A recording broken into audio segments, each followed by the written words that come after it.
आपको बता दें कि भगवान परशुराम जयंती पर एक राज्य स्तरीय कार्यक्रम का ताऊ देवीलाल स्टेडियम में आयोजन किया गया है, जहां पर सांसद कार्तिकेय शर्मा संबोधित कर रहे हैं। स्वागत करता हूं।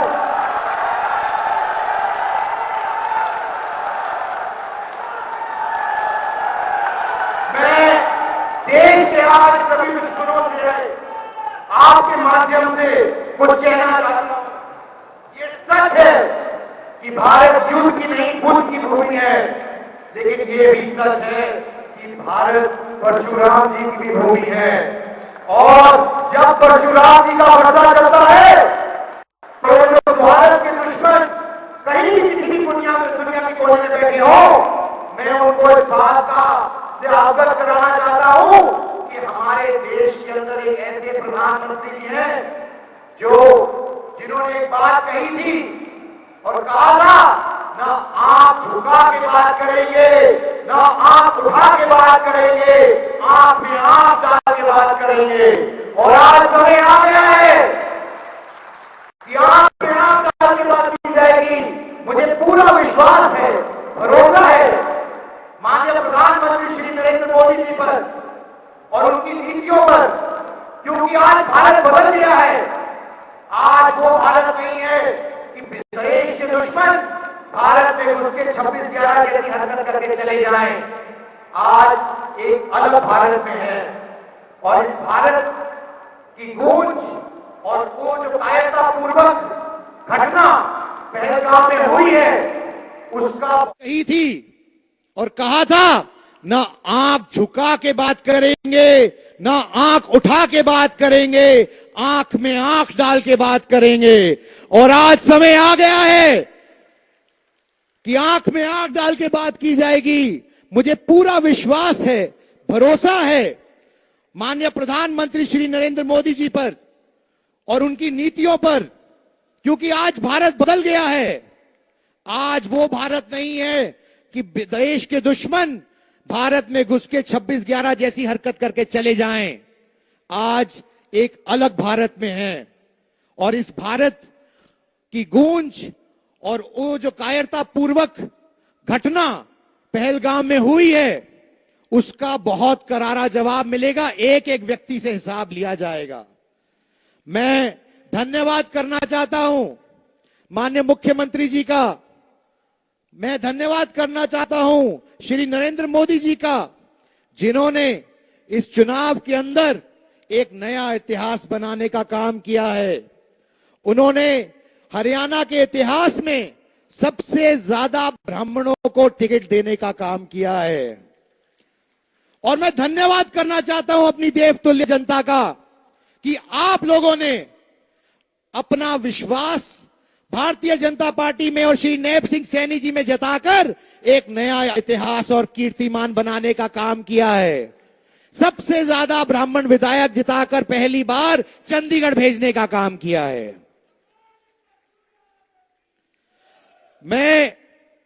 जब मैंने कार्यक्रम करने का सोचा तो इसका मुख्य उद्देश्य यह नहीं था कि हम एक कार्यक्रम करेंगे जो 1 या 2 या 3 दिन का होता है, क्योंकि कार्यक्रम की एक तिथि होती है और उसके बाद खत्म हो जाता है।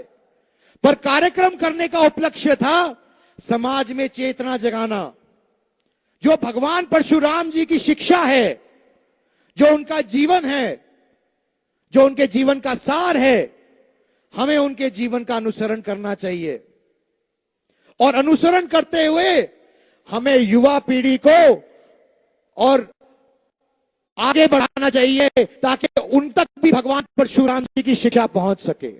क्योंकि भगवान परशुराम जी शस्त्र की भी बात करते हैं और शास्त्र की भी बात करते हैं, लेकिन शास्त्र के इस्तेमाल से पहले शस्त्र का भी इस्तेमाल होना चाहिए और शस्त्र के इस्तेमाल से पहले शास्त्र का ज्ञान होना चाहिए।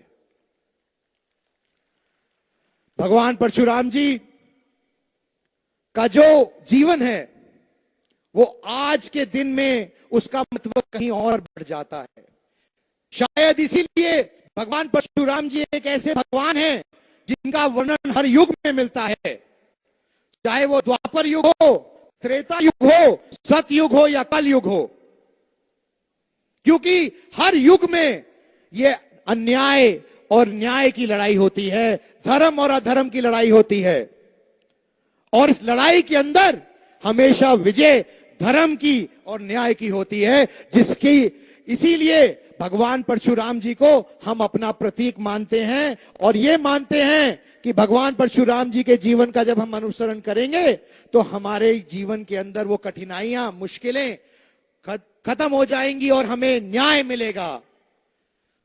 तो मैं आपसे यही निवेदन करना चाहता हूं कि इस कार्यक्रम द्वारा हमने भगवान परशुराम जी के जीवन से प्रेरणा लेते हुए एक नई अलख जगाने का काम किया है, और ये उसी श्रृंखला के अंदर तीसरा कार्यक्रम है जो पिछले 3 साल में हमने आयोजित किया है। आप सबका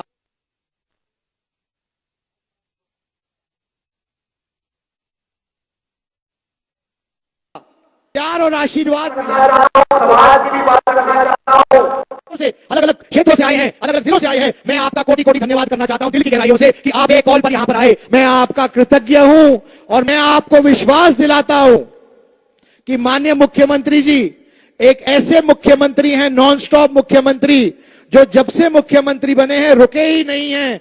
वो सुबह के 5 बजे से लेकर रात के 2 से 3 बजे तक लोगों से मिलते हैं, और मुझे इस बात पे पूर्ण रूप से भरोसा है कि हमारा अच्छा समय आ रहा है, और इनके माननीय नायब सिंह सैनी जी के नेतृत्व में हरियाणा एक विकसित प्रदेश के तौर पे काबिज होगा 2047 तक।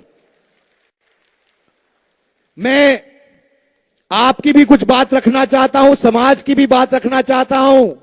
समय का अभाव है तो अपनी बात लंबी नहीं करूंगा, लेकिन संक्षिप्त पे बोलूंगा जरूर। मैं आज आपको ये बताना चाहता हूं कि जब मैं कार्यक्रम के लिए अलग अलग जिलों में गया, अलग अलग जगहों में लोगों से मिला, बात की, रायशुमारी की, तो अनेकों बातें सामने आई, और जो भी विषय आपके हैं, समाज के हैं, मैं माननीय मुख्यमंत्री जी के आगे रखने का काम करूंगा। मैं आपको इस बात का विश्वास दिलाता हूं, लेकिन मुझे इस बात का भी विश्वास है कि जिस सौम्यता से, जिस संवेदनशीलता से माननीय मुख्यमंत्री जी ने हमेशा 36 बिरादरी को साथ लेके चलने का काम किया है, और ब्राह्मण समाज के लिए भी संवेदनशील रहे हैं, उसी तरीके से आपके भी जो डिमांड है, मांगे हैं, उनके प्रति भी वो पूर्ण रूप से प्रयास करेंगे। मुझे पूर्ण रूप से विश्वास है। मैं माननीय मुख्यमंत्री जी से निवेदन करना चाहता हूं, क्योंकि ये बात अलग अलग जगह से उठ के आई। पंडित विनोद शर्मा जी ने अपनी उद्बोधन में बात पहले ही कही है, लेकिन मैं एक बात उनसे पुनः निवेदन करना चाहता हूं कि जो भी विषय हैं मैं बिंदुवार तरीके से आपके सामने रखूंगा, और मैं निवेदन करूंगा कि आप इसके ऊपर जो संभव हो प्रयास करें, क्योंकि मैं जानता हूं कि हम जो कहते हैं वो करते हैं, और आप बहुत इस विषय के अंदर बहुत ही आपका एक ऐसा स्वरूप देखने को मुझे पिछले 1 साल में मिला है कि जो आप ठान ले वो कर लेते हैं, और आपका आशीर्वाद हमें चाहिए। माननीय मुख्यमंत्री जी, मैं धन्यवाद करना चाहता हूं आपका कि आपके सौजन्य से और माननीय मनोहर लाल जी के सौजन्य से जो फरावर की जमीन के अंदर जो त्रुटियां थी, कमियां थी, उसको आपने हटाने का काम किया, माननीय मनोहर लाल जी ने हटाने का काम किया, और बाबूजी ने एक ऐसी व्यवस्था बनाई, विनोद शर्मा जी ने, कि आने वाले समय में कभी भी ऐसी परिस्थिति ना बने कि वो जमीन दोबारा निरस्त हो या वापस आए। ऐसे व्यवस्थित संयोजित तरीके से ये काम किया। उन्होंने हमेशा समाज की लड़ाई लड़ने का काम किया, चाहे ईपीबीजी की लड़ाई रही हो, चाहे धोली के मालिकाना हक की लड़ाई रही हो। और मैं आपको विश्वास दिलाना चाहता हूं कि जैसे भगवान परशुराम जी भी अपने पिता के पद चिन्हों पे चले, मैं भी अपने पिता के पद चिन्हों पे चलूंगा, आपकी सेवा करूंगा, माता पिता की सेवा करूंगा और समाज की सेवा करूंगा। आपका प्यार ऐसा बना रहे, आशीर्वाद बना रहे, इसी की कामना करता हूं।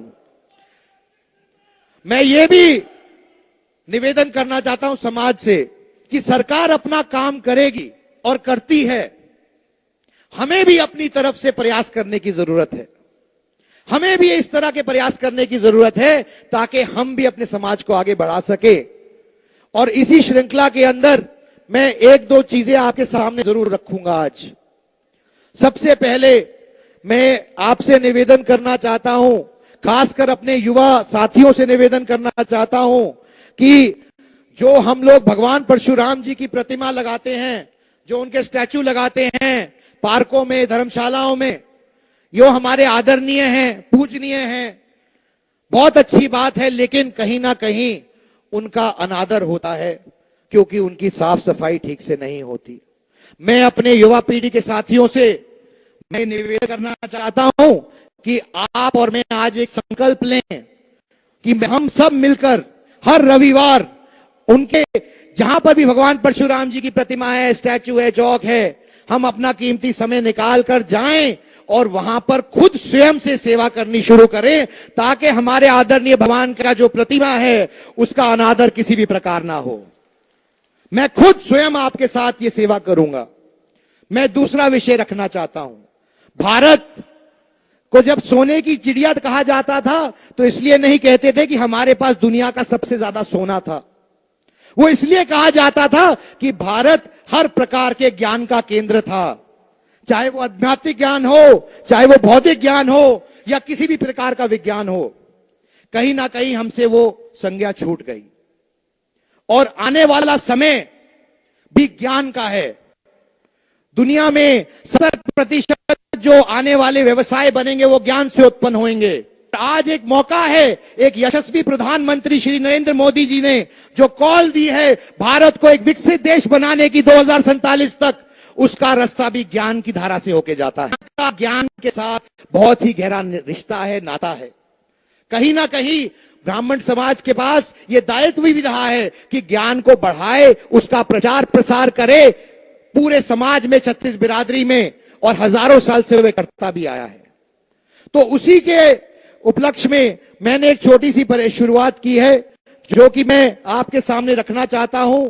हमारे प्रदेश में 22 जिले हैं, लेकिन उसके अतिरिक्त हमारे यहां बहुत सी धर्मशालाएं हैं। हर जिले में कई धर्मशालाएं हैं, शहरों में धर्मशालाएं हैं।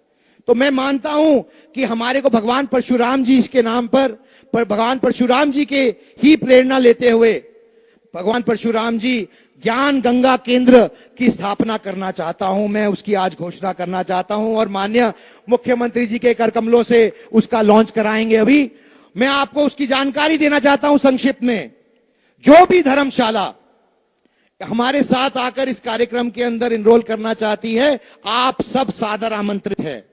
हम युवा पीढ़ी के बच्चों के लिए जो पढ़ना चाहते हैं, जिनको कोचिंग क्लासेस चाहिए, चाहे वो आईएएस की तैयारी हो, यूपीएससी की तैयारी हो, या फिर वो एचएससी की तैयारी हो, या फिर वो किसी भी तैयारी, फिट जी की तैयारी हो, क्लैट की हो, जीई की तैयारी हो, कोई भी ऐसा कार्यक्रम जो पढ़ना चाहते हैं, उसके लिए हम लगभग 200 धर्मशालाओं में निजी खर्च से प्राइवेट वर्चुअल कोचिंग क्लासेस शुरू करेंगे संस्थान द्वारा, ताकि हर धर्मशाला में ज्ञान दोबारा से उत्पन्न हो सके और जो समाज के सबसे वंचित हैं, जो समाज के सबसे गरीब हैं, वो उनको इसका फायदा मिल सके, ताकि उनको जो साधन संपन्न नहीं हैं, जो बड़े शहरों में नहीं जा सकते, उनको अपने गांव की धर्मशाला के अंदर ही सबसे अच्छी एजुकेशन मिल सके।